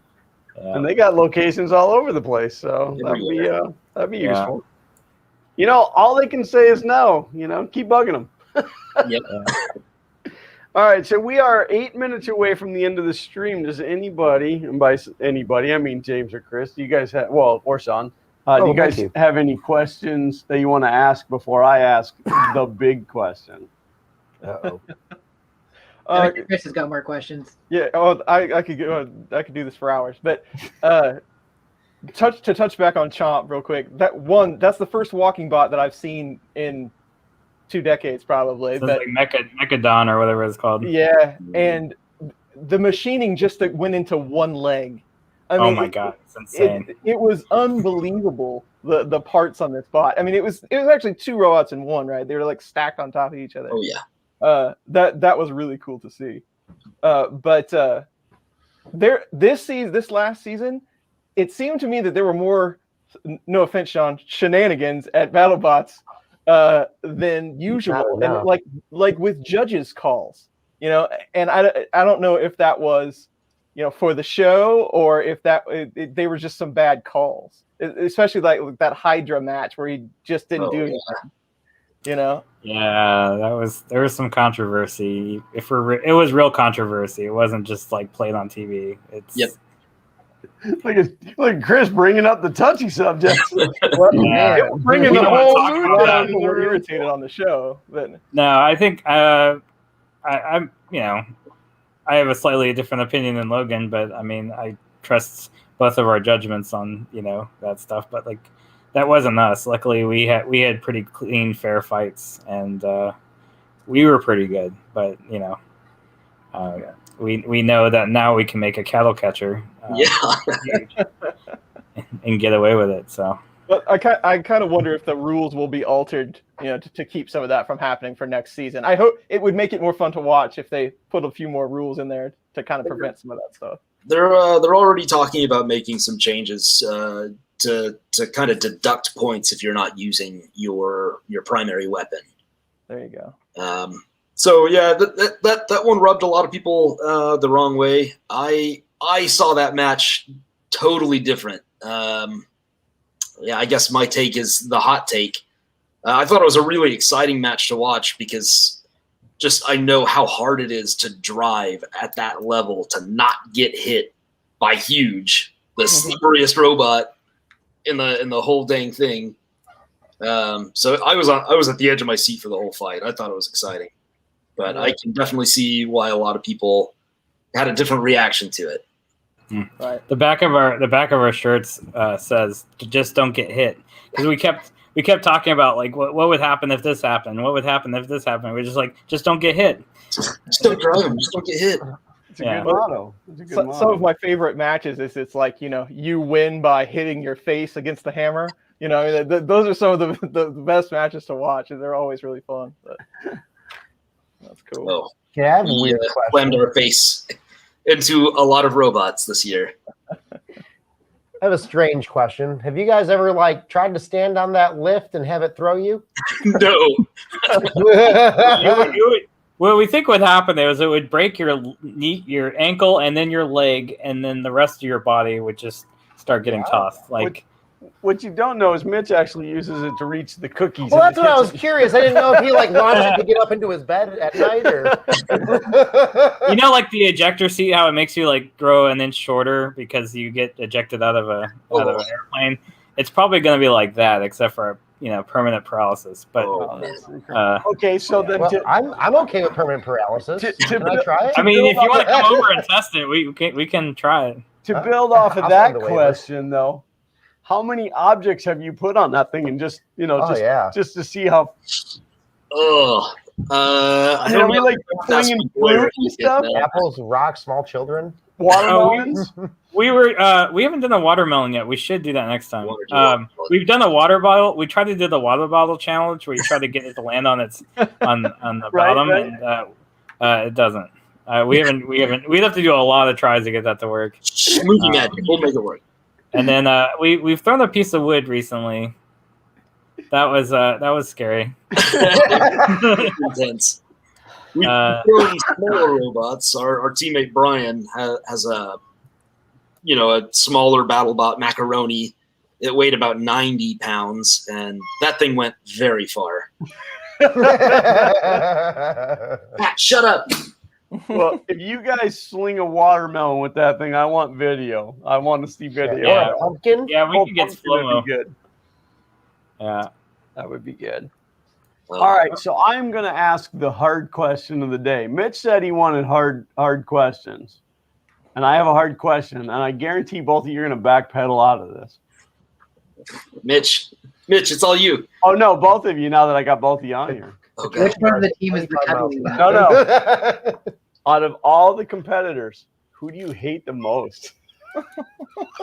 Oh. Oh man. No, I'm kidding. Don't answer that because that's Wow.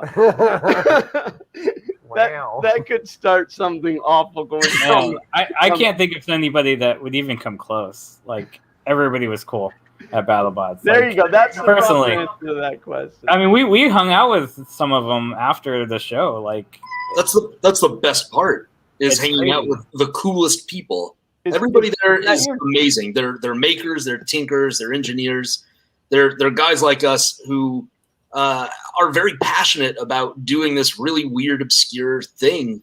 And it's hard to find anybody in that group to hate.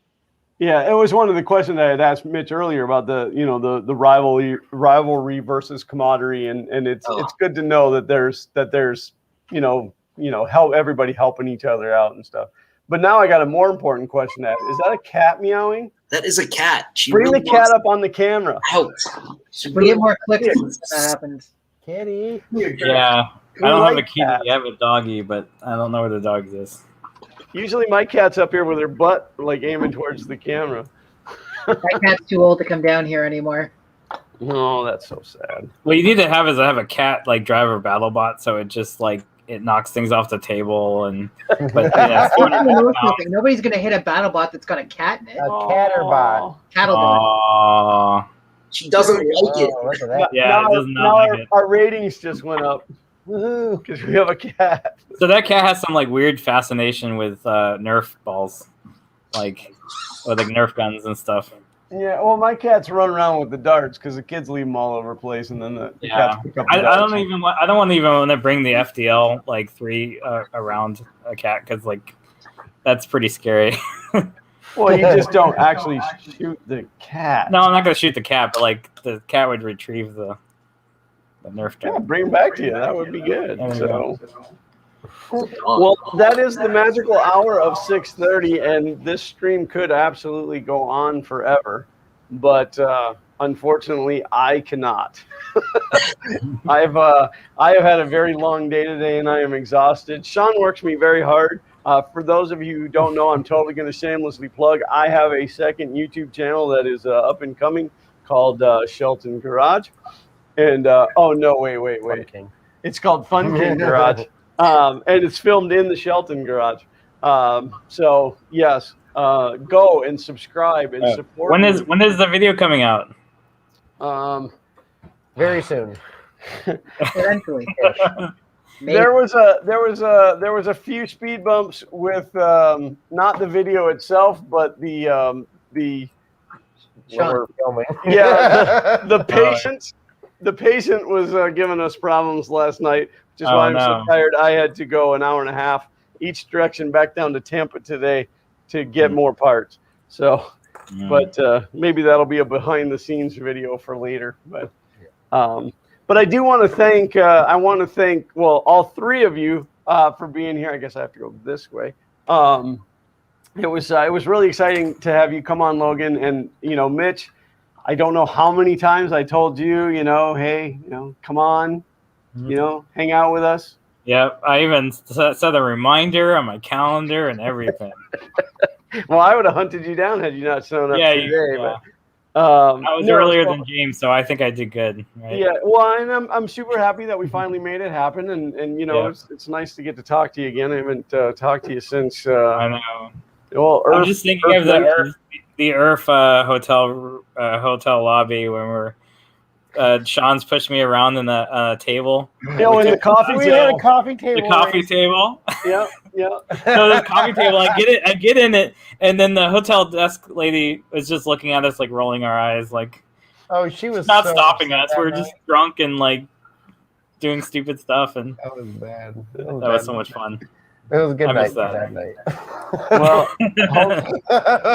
hopefully we can get this whole Corona thing under control, and someday Yeah. we'll all be able to be back in the same room together again without fear of painful death. Yeah. Yeah, but and then of course I gotta thank my brother from another mother, James, for being here. Like sometimes he graces me with his presence. Aww. Aw. So, and Chris, it was lovely to get to hang out with you. I know that you have a million more questions, but you know what? I have a feeling that we could definitely do this again. Absolutely. It's almost like you guys used to be like do these weekly streams. Remember that? Who? You guys. Well, I Chris used to and do a James stream with and- Chris, but he doesn't really like me, so he was like, "I'm out." So It was some like 3D printing stream though. It was before this one. I forgot what it was called. it was mean, Fun yeah, and Friends upstairs. Fun in the redneck basement. Chris Gearhart's throwing down 20 euros. That's the euro, right? Oh wow. Right, 20 thanks, euros. Chris. Glenn, Sean, James, Chris, and Mitch, who I all met at IRF, don't know Logan. Well, you know Logan now on stream. That deserves a super chat. That is Logan also greatly gets a high five. appreciated and free. I guess I should tell you, Hello, for any of Chris. you guys who don't know who Logan is the guy who drives Mitch's robot. Yeah. Not a You know me, I just funded the whole thing and built it all, Mitch is really the brains behind the operation. Logan just does what he's told. So, No. Oh. Chris, who's not on the TV, but Chris is also a part of the brains of the operation. So shout out to him as well. well, yeah, maybe we'll set this up and have you guys all come on at the same time, and then we can really pester you about Yeah. stuff and get you guys fighting amongst each other, and then cause an internal. Oh yeah. Oh, don't worry, we Yeah, do just that. the enough. team from the inside. Right. That's how you win the fight. Just I won't tell you who paid me to do it, but yeah, thank you guys all for being here, and sit tight. Let me go through my normal afternoon stuff, and then James, you got anything that you want to plug? No.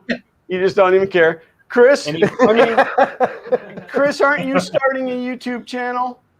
Yeah, someday I'll be fully grown and start a YouTube channel of my own. Yeah, I know right now you're all into basement renovation. That's and true. That's your primary income now is basement renovation, and someday you'll and I know nobody watches your stuff anyway, so it's not really important. Chris, I was going to ask you what are you doing with the Prusa? It's a really old Mark II, and I'm finally putting a 2.5 on it. It's just okay. repairing. Yeah, I never got to do that, but Yeah. looks like a project. Chris, I want It's to say great always job on, working. great job on the renovations. It looks exactly the same. Yeah, well, that's what I was going for. Well, what you don't realize is that's actually a green screen. It kind of Really looks well like done. that, actually. Yeah, it's just a Chris is picture also of his like old that. basement. The new basement's got like a hot tub right there and stuff, and he doesn't want anybody to see Now that. we're talking. So, John Mack wants me to plug the Make It So shirt that has absolutely no connection to me other than I bought one. I'm not even wearing it right now. It is a T-shirt that has Captain Picard holding a sewing machine at Riker and saying "Make it so" and Riker face palming. love it. That's pretty awesome. well, and Brendan then will have its own T-shirts this next week, but I'm not going to plug them until I know they don't suck. The logo is solid. That's all I know, right, Sean? Right.